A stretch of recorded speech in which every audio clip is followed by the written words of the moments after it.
voilà les amis. Alors ce que j'adore le plus, c'est les sentir. Vous ne pouvez pas le sentir, mais c'est génialement merveilleux. Alors, que l'on fasse de la confiture, que l'on fasse ce qu'on veut avec, la première phase, c'est de récupérer. Hop là.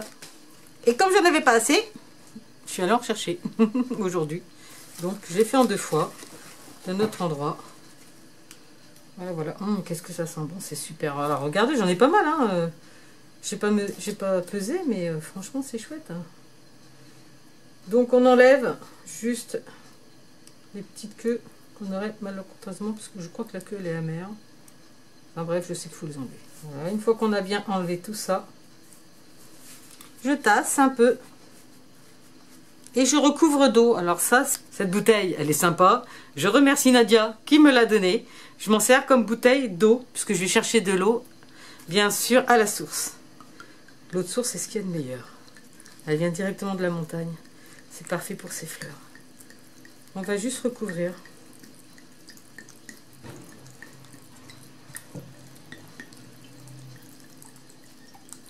L'idée, c'est qu'il ne faut pas qu'il y en ait quand même de... Voilà. On n'hésite pas. Qu'est-ce que ça sent bon. C'est incroyable. Alors pourquoi je les récolte en ce moment? Je récolte toujours, de toute façon, mes fleurs en dernière floraison. Parce que c'est là, comme elles ont pris le soleil, qu'elles vont avoir le plus d'arômes. Tout simplement. En janvier, j'en ai vu, mais elles n'avaient aucune odeur en fait. Voilà. Je vais laisser ça comme ça là, à température. Et puis demain, 24 heures, enfin 12-24 heures, on l'utilise. Et vous verrez bien pourquoi. Mais bon, pour vous, c'est tout de suite. Hein. Allez, ça y est, 24 heures sont passées. Mes fleurs ont bien trempé. Je les ai écrabouillées un petit peu pour bien récupérer les sucs. Et maintenant, on va faire juste la préparation de notre sirop. C'est très simple. Il nous faudra juste ajouter, bien sûr, pour un sirop, du sucre. Alors, bien sûr, moi, je prends du sucre pur canne. C'est un peu moins raffiné. Et juste un peu de citron. Pourquoi le citron? Parce que ça va oxyder moins vite et il va se conserver plus longtemps. Alors, la valeur, c'est tout simple selon ce que vous avez. Donc, moi, je fais facilité. C'est-à-dire que je mets ma casserole directe sur la petite balance qui va afficher 0. Et je vais verser mon jus. Alors, si j'avais fait de la confiture, j'aurais pu bien sûr mettre quelques fleurs dedans en même temps. Alors ces fleurs-là, on peut très bien les mettre dans la salade quelques-unes. Hein. On peut en conserver. Puis ça, bien sûr, hein, ça va me faire de la matière verte pour mon jardin. Alors ce qui serait bien, c'est de ne pas en faire tomber. N'est-ce pas?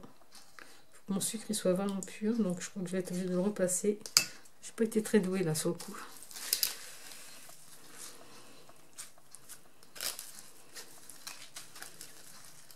Alors vous avez peut-être d'autres méthodes, hein, vous, pour presser les fruits, les fleurs. Moi, vous savez, comme d'habitude, on expérimente. Parce que souvent, hein, vous avez remarqué que vous découvrez avec moi. Comme je vous le rappelle, le mieux, c'est vraiment de les prendre en fin de floraison. C'est là où elles ont le plus de soleil, le plus de lumière, donc le plus de parfum. En ne récoltant pas tout quand même, toujours laisser les petites, hein, parce qu'il faut quand même que la plante, elle continue à se développer. Alors là, je suis quand même à 538 grammes. Voilà, l'idée c'est que mon jus soit le plus clair possible. Alors comme j'ai 500 grammes, je vais mettre l'équivalent d'un demi-citron. C'est-à-dire une bonne cuillère à soupe hein, dans mon jus.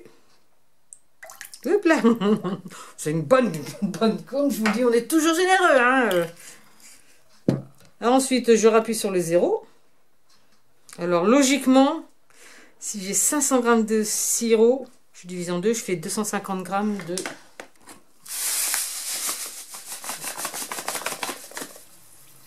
Ouh, 220, attention. Hop là. Quand je vous dis que je vais être quasiment juste. Hop là, 250 grammes de hop là, allez, à 1 gramme près, on est bon. Et maintenant, il ne reste plus qu'à faire chauffer tout cela pendant juste 10 minutes. Et mon sirop sera prêt. Eh, c'est formidable, regardez. Donc on va bien touiller pour dissoudre le sucre. Ça sent super bon. Donc si nous avions fait de la confiture, il aurait fallu mettre moitié-moitié. C'est-à-dire pour 500 g de jus, j'aurais mis 500 g de sucre. Alors pour ce type de confiture, si vous en faites, petit conseil, c'est de mettre de l'agar-agar. Et ça va donner une meilleure consistance. Alors là, comme on voit, la couleur violette malheureusement disparaît. Hein. Ça devient marron, c'est normal. J'aurais préféré que ça reste violet, mais c'est pas naturel. Hein. Dans la nature, c'est comme ça. Et c'est pas le fait d'avoir du sucre de canne. Hein. Vous prenez du sucre raffiné, vous verrez, vous obtiendrez la même couleur. C'est un peu la couleur caramélisée. Tout simplement. Laissez bouillir. Ça sent super bon en tout cas. Premier bouillon. Je compte 10 minutes.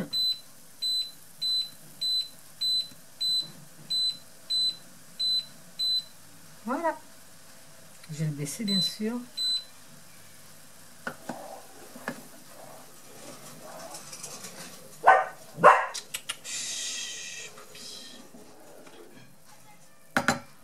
Donc je le baisse suffisamment, mais quand même je le laisse assez pour que ça continue, vous voyez, à bouillir.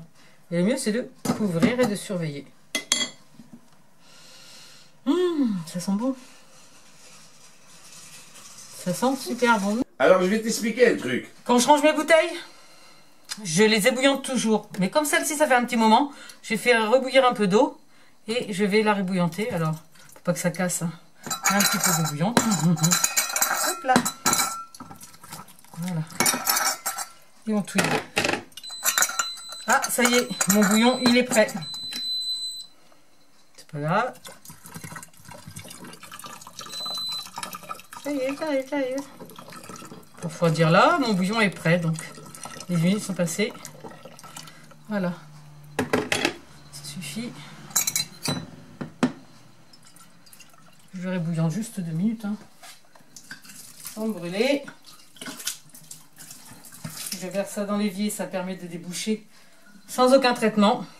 Et maintenant, reste plus qu'à verser dans la bouteille. Alors ce que je fais au cas où il y aurait encore des petits trucs, petites particules qui auraient traîné. Hop là. Bon, je suis un petit peu loin là, on va se rapprocher un peu. Voilà. J'espère que vous verrez.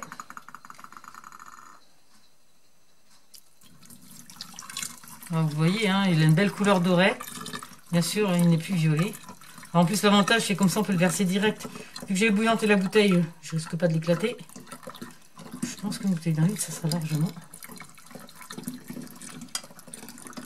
Enfin, 75 centilitres plutôt. Voilà, c'est ça. Voilà. Terminé. Regardez, j'ai quelques petits dépôts quand même. Hein, vous voyez, comme quoi, il faut toujours un petit peu filtrer. Regardez, ce joli jus. C'est chouette. Ça sent bon la violette, hein, c'est fou, hein, c'est vraiment fou. Donc direct, je ferme. Alors je vais le laisser là refroidir un peu. Et ensuite je vais le conserver au frais. 1 mois, 2 mois, 3 mois. Vous surveillez de temps en temps, hein, c'est du sirop, ça se garde assez quand même. Mais bon, on regardera. Éventuellement, je vous donnerai des nouvelles du sirop. Puis bien sûr, on va mettre une petite étiquette dessus pour écrire que c'est de la violette. Parce que si on fait plusieurs sirops qui ont tous la même couleur, c'est un peu compliqué après. Quoique, il nous reste notre nez pour savoir ce qu'il y a de bon là-dedans. Allez, trêve de blabla, les amis. Je vous dis à bientôt pour une nouvelle vidéo. Alors, regardez ce que j'ai ramassé en même temps que les violettes. Ah bah oui, hein, faut ramasser. La nature est généreuse, il faut être sympa aussi avec elle. On s'en fout de savoir qui a mis cette boîte de choses infâmes qui tuent les gens. Parce que ça, faut le dire, hein. 4000 personnes en 2500 personnes ou 4000 en 2017 sont mortes de cirrhose du foie non alcoolique. Allez vérifier, vous verrez, c'est impressionnant. Bref, ils ont été condamnés cette année par Greenpeace pour être les plus pollueurs au monde. Donc, il n'y a pas de secret, ça. Déjà, vous bannissez, vous passez l'info. Et puis, bah, si vous voyez des canettes, malheureusement, dans les bois, n'importe quoi, râlez pas, ramassez. Oh, c'est un bon geste pour la planète. Allez, à bientôt les amis, avec les bons trésors que nous réserve toujours notre chère mère nature.